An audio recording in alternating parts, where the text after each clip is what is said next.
what second step taught me is that there's like a 4-step thing. Like, you say sorry for what you did, you explain what you'll do next time. I think the most important thing that I learned was to stop, name your feeling, and calm down. I used this many times before in the past, and it has helped me prevent going to the principal's office.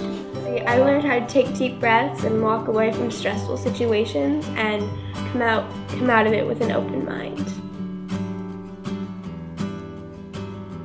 I think it's very important to teach second step to our middle school students. I think that there is a lack of empathy with students nowadays, especially with social media and internet, different things like that. By teaching them, we're really giving them the skills that they need to be productive adults.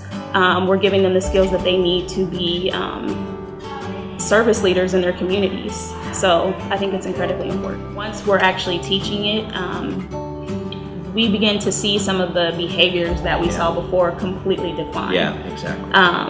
And we see that maturity in our students, where before it was kind of like, oh, well, I don't know. They can actually explain, like, this is why it happened, and oh, I should have thought about this. And so a lot of times they're solving their own problems once they actually have that language and they have the skills. I think the most challenging part of middle school would have to be dealing with emotions a lot. People are always fighting, bickering. Some people are sad. They feel like depressed. I think, and Second Step has helped us, balance those emotions. Talking about our soft skills with social emotional learning, they open up and they begin to talk about things that they normally would not necessarily talk about because they feel it's a safe place, and they feel like the rest of their peers also understand how to deal with what they're saying. One thing that can be hard about middle school or going into middle school is your friendships, because sometimes maybe over the summer your friends might change and you might change. Balancing those friendships, and maybe if your friend's going through something, keeping an open mind is also really important. Some of the objections would be time. I think that's the biggest one. When am I going to teach this? There's just not enough time in the day. Teachers are already incredibly busy with their regular schedules. So I think really it comes down to making sure that they understand the importance of social emotional learning and how much time it actually gives back to them by teaching it. For a content teacher, they have to know that this is going to help out their instruction because they're actually dealing with emotions, and there's something that will help them in the delivery of their lesson. You can have the most amazing lesson, but if your child comes into class and they have that emotional baggage and it is packed, you have to unpack it first.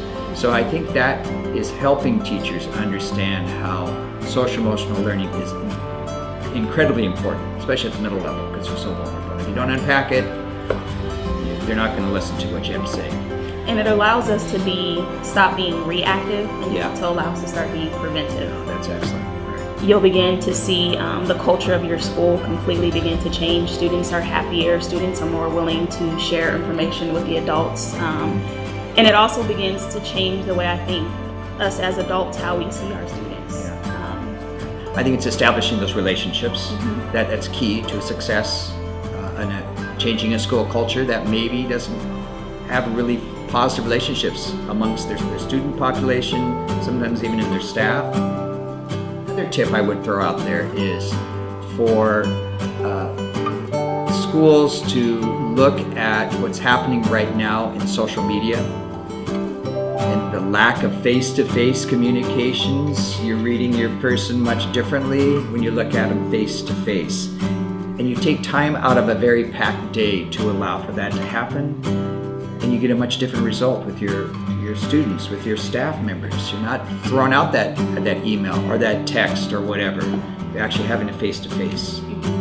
And I think especially too with like our political climate, the opportunity for students to actually know how to unpack what is actually happening and to be able to have those discussions, and to also be able to advocate for others and for themselves within our climate. Like, this is what social emotional learning is teaching. So by teaching it, ultimately, like, we really are allowing our schools to be preventive rather than reactive. Yeah, I totally agree.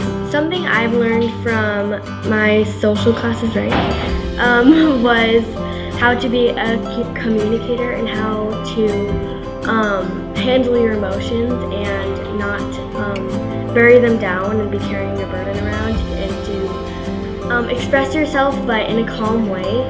In retrospect, it's gonna help us in a big way when going towards high school. It's gonna help us handle our emotions, handle relationships, etc.